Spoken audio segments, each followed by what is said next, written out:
अस्सलाम वालेकुम, कैसे हैं आप लोग सब। आज मैं आप लोगों के लिए बिल्कुल डिफरेंट और यूनिक रेसिपी लेकर आई हूं जो यकीनन आप लोगों को बहुत पसंद आएगी। सिंपल सी है और घर के अज्जा से ही तैयार हो जाती है। यहाँ पे सबसे पहले मेरे पास मैदा है। मैंने अंदाजे से 2 कप मैदा लिया है और इसमें जो है 1/4 टीस्पून अजवाइन है मेरे पास। अजवाइन को इस तरह से हाथ से क्रश करके ये इसमें ऐड कर देंगे। थोड़ी सी और डाल रही हूँ, ये मुझे कम लग रही है।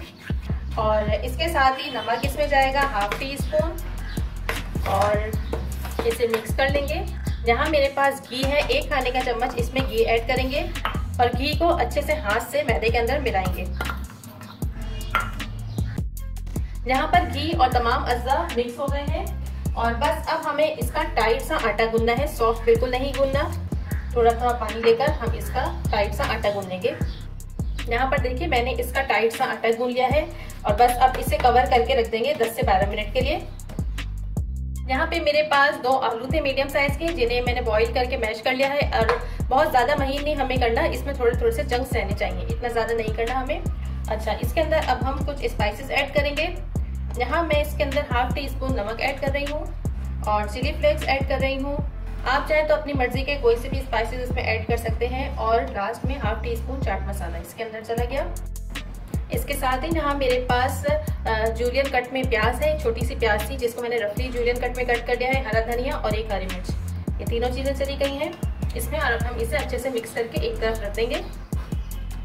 यहाँ मेरे पास 2 खाने के चम्मच मैदा है, इसमें पानी डाल के लई बनानी है हमें। और लई जो है पतली सी बनानी है, ज्यादा गाढ़ी नहीं बनानी। और लई बना के इसे भी हम रख देंगे एक तरफ। यहाँ पर आटे को गूंदे हुए तकरीबन 10 मिनट हो गए हैं और बस अब हम इसे लेंगे यहाँ पर। और सरफेस मैंने अच्छे तरीके से साफ कर लिया है। यहाँ पर इसमें मैदा छिड़केंगे। हमें जो है एक बड़ी सी गोल रोटी बनानी है इसकी। इसको इस तरह से थोड़ा सा पेड़े की शेप देंगे। यहाँ देखिए मैंने खूब बड़ी सी रोटी बेली है, लेकिन हमें गोल चाहिए। ये आपको साइडों से टेढ़ी मेढ़ी लग रही हो, कोई बात नहीं। सबसे आसान तरीका है, ये देखिए मैंने फुल साइज का जो है कढ़ाई का कवर लिया है और इससे हम दबाएंगे और हमारी गोल रोटी जबरदस्ती तैयार हो जाएगी। बस ये देखिए यहाँ से इसे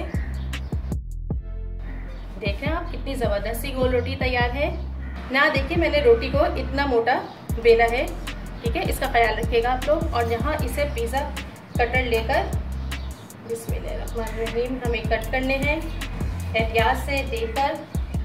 ये देखिए मैंने कट कर लिया है इसको। और अब हम इसे इस तरह से इसके किनारों पे रखेंगे अपनी स्टफिंग। इस तरह से हमें सारे उसमें अपनी स्टफिंग रख देनी है। देखिए यहाँ पे बस अब हमें स्टफिंग रख दी है और इसको इस तरह से पकड़ के हमें रोल कर देना है।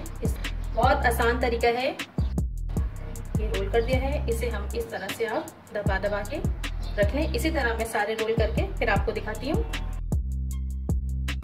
यहाँ पे देखिए हमारे सारे पोटैटो रोल्स जो हैं तैयार हो गए हैं और अब हम इसे प्लेट में रख देंगे और इसे अब फ्राई करने का टाइम आ गया है। यहाँ पर ऑयल गर्म हो गया है और ये देखिए जो हमने लई बनाई है ना, ये देखिए इसके अंदर हमें अपना एक रोल उठाना है इस तरह से और इसके किनारों को इस तरह से कोट करना है और इस तरह से फ्राई करना है। इससे क्या होगा कि स्टफिंग बाहर नहीं आएगी। आपने देखा कितनी आसानी से ये रोल तैयार हो गए और घर में मौजूद अज्जा से ही ये रोल मज़ेदार से तैयार हो गए हैं। आपने इस रेसिपी को ज़रूर ट्राई करना है और मुझे कमेंट करके बताना है। इसके अलावा जो आप लोग मुझे कमेंट करते हैं मुझे बहुत अच्छा लगता है, अप्रिशिएट करते हैं। यहाँ पर हमारे रोल्स फ्राई हो रहे हैं और हमें इसे खूबसूरत सा गोल्डन कलर देना है। ऊपर नीचे हर तरफ से इसको सेक लेना है और अच्छा सा कलर देना है गोल्डन। बस